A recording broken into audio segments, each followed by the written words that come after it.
ngayong gabi, kinakapos na ng pagkain at inuming tubig ang ilang residente ng isang subdivision sa Cainta, Rizal. Nag-aalala rin sila dahil di pa rin humuhupa ang baha at may banta na naman ng bagong bagyo. Kumustahin natin ang sitwasyon doon live, si Katrina Son. Katrina?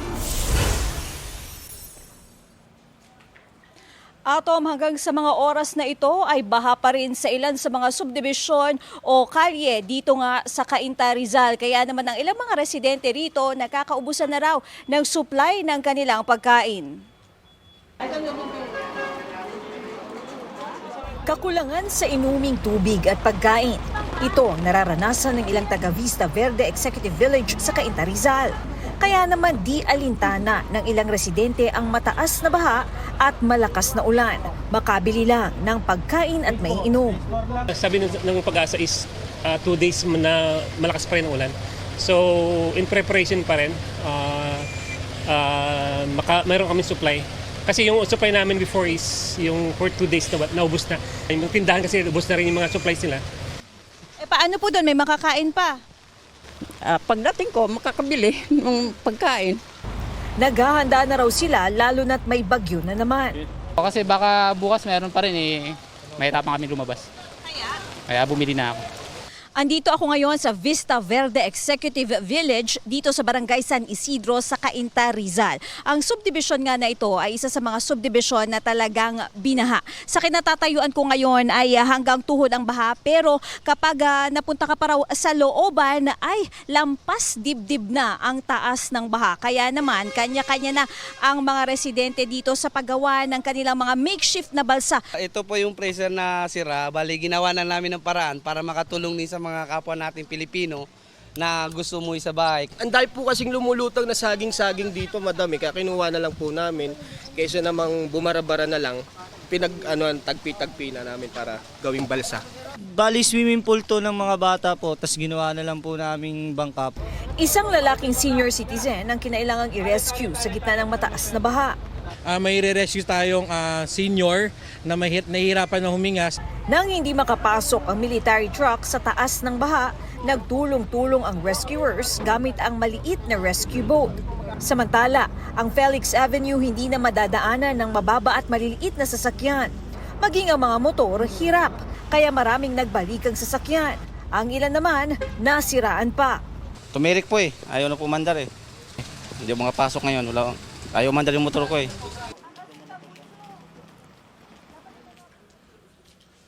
Atom, sa mga oras naman na ito ay tumigil na nga yung malakas na ulan na buong maghapon nating naranasan dito sa Cainta, Rizal. Gayunpaman, mataas pa rin ang baha dito sa lugar. At yan na muna ang latest mula rito sa Cainta. Balik sa iyo, Atom.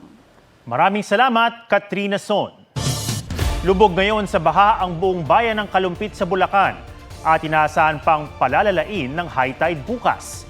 Ang ilang residente na halos masanay na sa baha, umaasang matutuloy na ang flood control project sa kanilang bayan.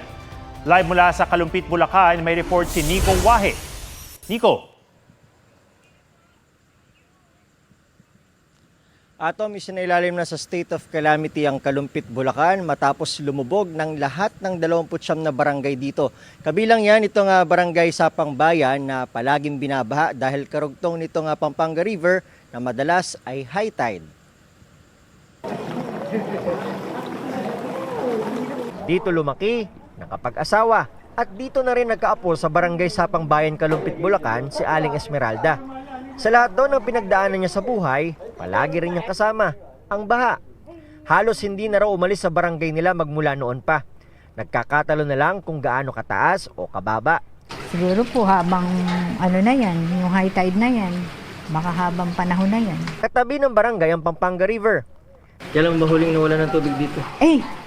Ala pa po. Diretso po. Nung March, nung Tag-Araw? Tag-Araw lang po. Tapos, maski po Tag-Araw, meron po. Hindi naman po nawawalan. Kaya mga bahay na lang ang nag-adjust. Karamihan may second floor. Marami rin sa mga residente may kanya-kanyang bangka. Ang iba naman, sirang ref ang gamit. Halos araw-araw po, high tide ang nangyayari po sa amin dito. Kaya po ang mga bata na nag-aaral, nahihirapan po. Ang mga residente po rito, nahihirapan din po. Mas malala ang taas ng tubig lalo ngayong masama ang panahon. Nakaambapan tumaas bukas dahil sa inaasahang 4.9 meters na high tide. Mababaw pa nga raw ang bahang ito kung tutuusin dahil sa ngayon na nagsasabay pa lang ay ang high tide at ang masamang panahon.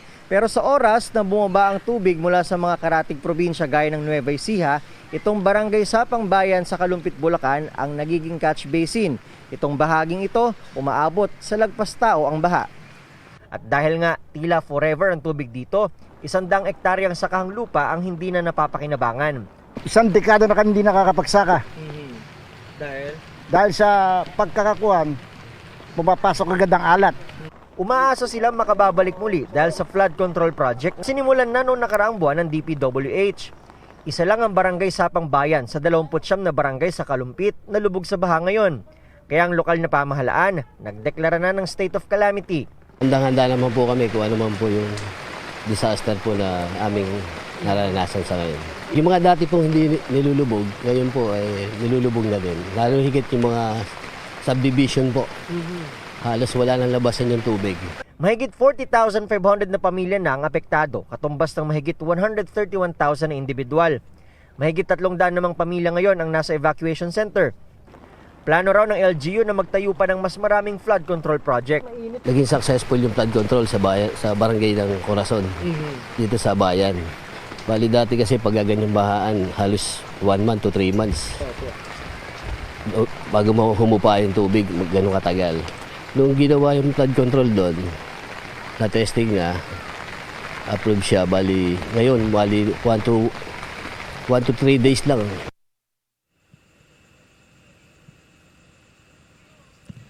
Atom, ayon sa MDRRMO ay aabot na sa 19 na hektaryang pananim ang nasira dahil sa pagbaha. Katumbas siya ng 3.8 million pesos at posibleng madagdagan pa yan bukas dahil sa inaasahang 4.9 meters na high tide na posibleng magpalawak at magpataas pa ng baha dito.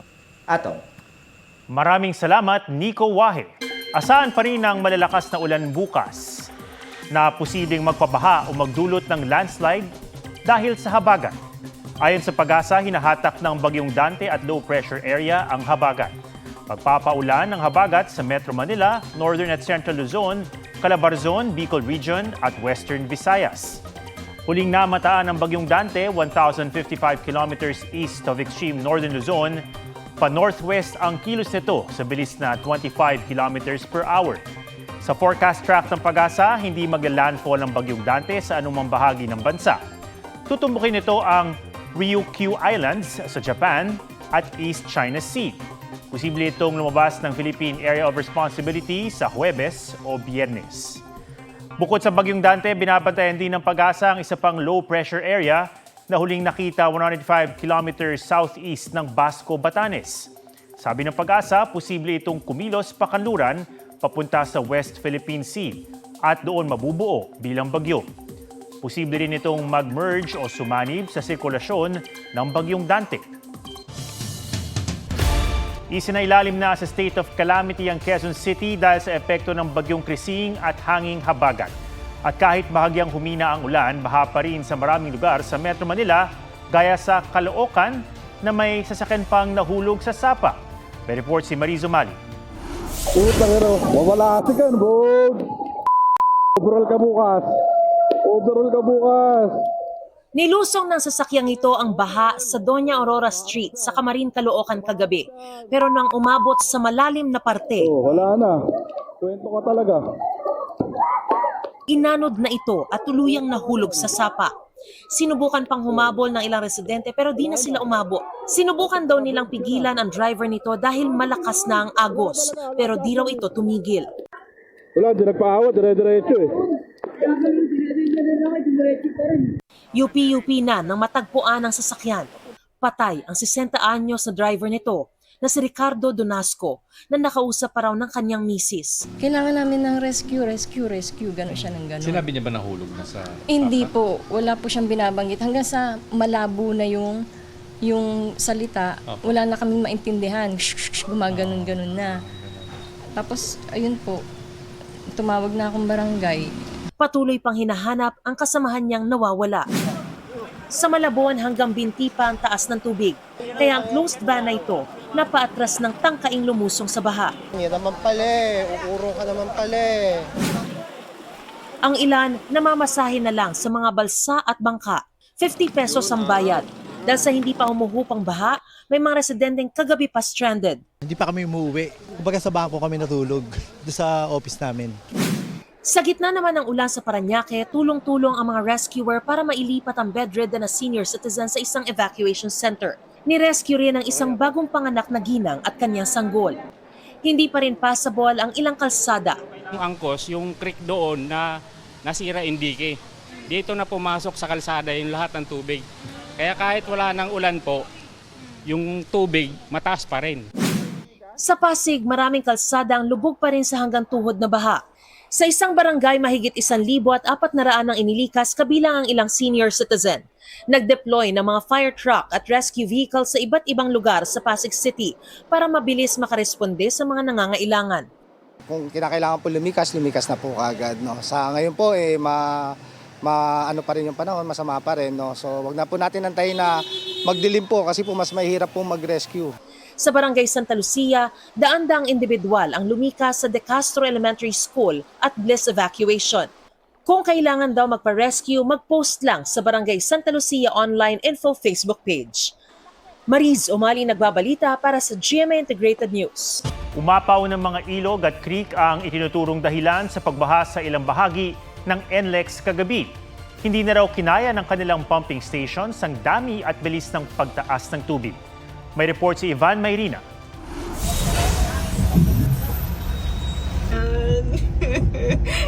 Gusto ko din po ng pansit canton. Nagluto na sa likod ng sasakyan ng mga lalaking yan sa gitna ng malakas na ulan at walang galawan traffic. Kwento ng uploader ng video, umiwas siya sa baha sa Maynila kaya naisipang gumamit ng NLEX connector. Pero ang 30 minutes lang sana niyang biyahe pa Quezon City, inabot na mahigit 6 na oras. Kuya, wait. Daong alas 6 ng gabi, nagsimulang tumaas ang baha sa ilang bahagi ng NLEX. Bunsod ng pag-apaw ng mga ilog at creek sa Valenzuela City at sa May Kawayan, Bulacan. Late afternoon po, napansin po namin na yung pinapump out na tubig bumabalik na lang din po at kasabayan pa po ng malalakas na pag-ulan. Kaya po ganun po siguro kabilis na nag-build up po yung tubig. In just 1 hour, sir, tumaas po ng halos kapantay na po ng median barrier po natin. Apparently, kahit may pumping station tayo, kung mag-swell na po yung mga water around the area, hindi na rin po namin mailalabas yung tubig. 6:40 ng gabi isinara ang mga exit ng NLEX mula Ciudad de Victoria hanggang Balintawak at idineklarang not passable sa lahat ng uri ng sasakyan sa magkabilang direksyon sa bahagi ng Paso de Blas. Pauwi na sana ng Bataan si Baby Nick daw matapos sunduin ng OFW na apo nang maigpit sa baha. Pinasok ng tubig ang kanilang sasakyan na tuluyang tumirik. Nung na-traffic kami, medyo maliit pa yung tubig. Siguro hanggang dun sa may alapang, sa may gulong. So nung umuusad-usad ng konti, lumalaki. Nung napunta kami sa bandang gitna, eto na, lumaking bigla yung tubig, nanggagaling na rin dito yung tubig, pag ganun. Paano yung ginawa nyo kagabi nung tumaas yung baha? Nag-uot po kami, sir, nakakaluhot po kami ganyan, yung mga pasama po kami. Na-expect ko po, makakapagpahinga, makakasama po yung pamilya ko na masaya. Kaso hindi po, pag-uwi po, ganito po agad, walang pahinga. Halos 14 hours na po kami nandito, sir. Pasado hating gabi na nang magsimulang humupa ang baha at unti-unting nakausad ang mga sasakyan. Ivan Mayrina nagbabalita para sa GMA Integrated News.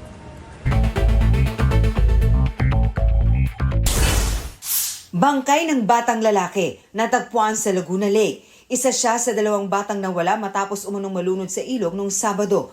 Huli silang nakita sa barangay Bombongan, Morong Rizal kung saan nahagip pa sila ng CCTV bago tumungo sa ilog. Hinahanap ang isa pang bata. DOH nagbabala sa banta ng leptospirosis. 5 hanggang 7 araw matapos umusog sa baha, lalabas ang mga sintomas gaya ng lagnat, pananakit ng katawan, leg cramps, panghihina at paninilaw ng mata. May antibiotic, pwede kang resetahan ng antibiotic at ma-prevent yung mga complication. Pag ikaw huli ka nang pumunta sa doktor, naninilaw na mata mo, wala ka ng ihi, late na yon, mataas ang chance mamatay dahil sa lepto. Namahagi ng doxycycline ang DOH sa mga City Health Office. Dokumentaryo ng paglalakbay at mahahalagang tagumpay ng Bangsamoro ipinasilip. Sa exclusive screening ng The Transition, an inside look at the Bangsamoro peace process, ikunento ang makabuluhang pamumuno sa Bangsamoro Autonomous Region in Muslim Mindanao. Ibinahagi ng mga nasa likod ng pelikula ang kahalagan nito lalo na sa kapayapaan. Marisol Abduraman, nagbabalita para sa GMA Integrated News. Huwag magpahuli sa mga balitang dapat niyong malaman. Mag-subscribe na sa GMA Integrated News sa YouTube.